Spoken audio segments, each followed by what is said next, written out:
Olá, eu sou Maria Luísa Chaves Oliveira, estudante de Medicina Veterinária do IFMG Campus Bambuí, e hoje vou apresentar o suplemento científico da revista CFMV, número 88 de 2021, com o tema Uma breve história da experimentação animal na pesquisa.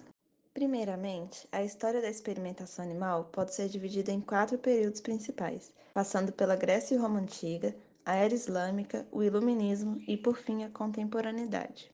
Vale ressaltar que, com a ascensão da Igreja Católica na Europa do século V e sua rejeição à ciência, os experimentos em animais decaíram muito. Além disso, o debate acerca dos direitos dos animais e a preocupação com o sofrimento dos mesmos teve início no século XVII, porém só adquiriu maior ênfase na era contemporânea, principalmente a partir do século XX.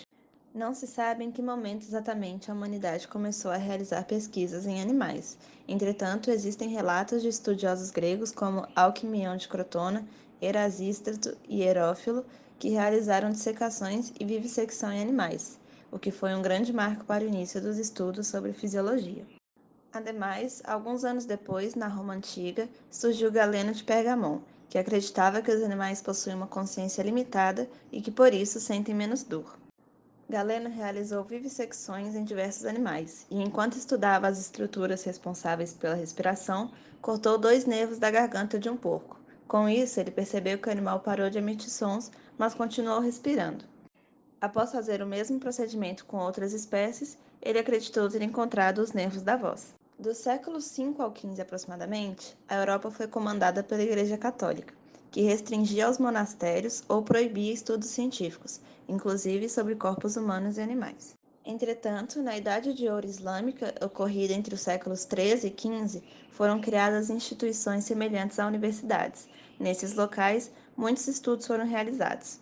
Ainda no século XIII, surgiram cientistas como Ibn al-Nafis, Ibn Zur e al-Razi, que contribuíram para importantes descobertas científicas.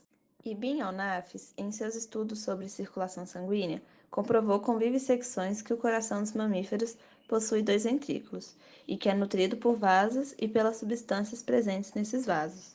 Ibn Zur introduziu animais em experimentos cirúrgicos, chegando a realizar uma traqueostomia em uma cabra para garantir que o procedimento era seguro em seres humanos. E, por fim, os primeiros relatos de experimentos de toxicidade em animais foram feitos por Al-Razi. Em um dos relatos, ele dava doses de mercúrio para macacos, a fim de testar se a substância era segura para humanos. A partir da renascença do Iluminismo, ocorridos entre os séculos XVI e XVIII, a Europa voltou a ser uma potência científica. Nesse período, vale ressaltar alguns estudiosos, como William Harvey, que, realizando experiências com mais de 80 espécies animais, modificou parte do conhecimento sobre circulação sanguínea que existia até o momento. Além disso, com a reforma protestante ocorrida no século XVII, o estudo da anatomia se tornou crescente, permitindo a realização de dissecções de cadáveres humanos e vivissecções em animais. Nessa época, novos métodos científicos estavam surgindo, entre eles o método cartesiano, criado por René Descartes, que se baseava em 4 etapas: verificar, analisar, sintetizar e enumerar.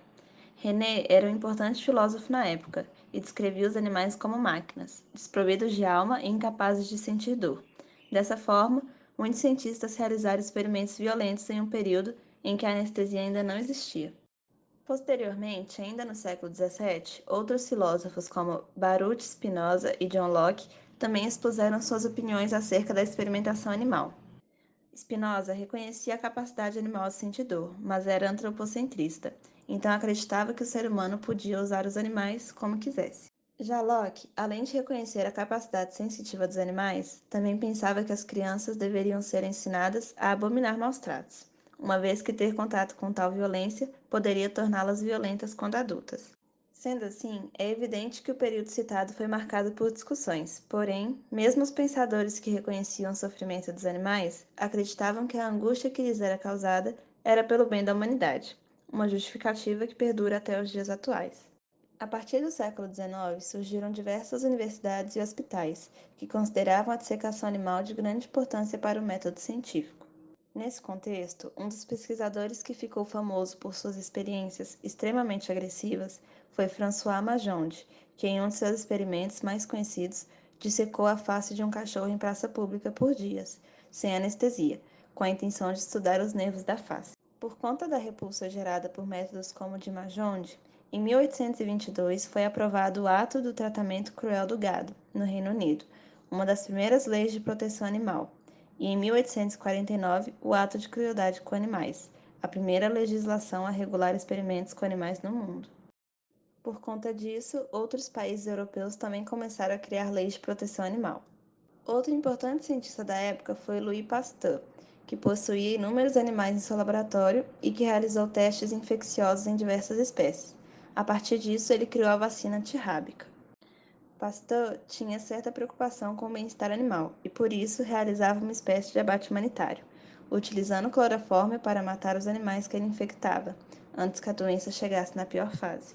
Com a grande contribuição de Pasteur e sua fama mundial, os grupos que eram contrários aos testes em animais se enfraqueceram.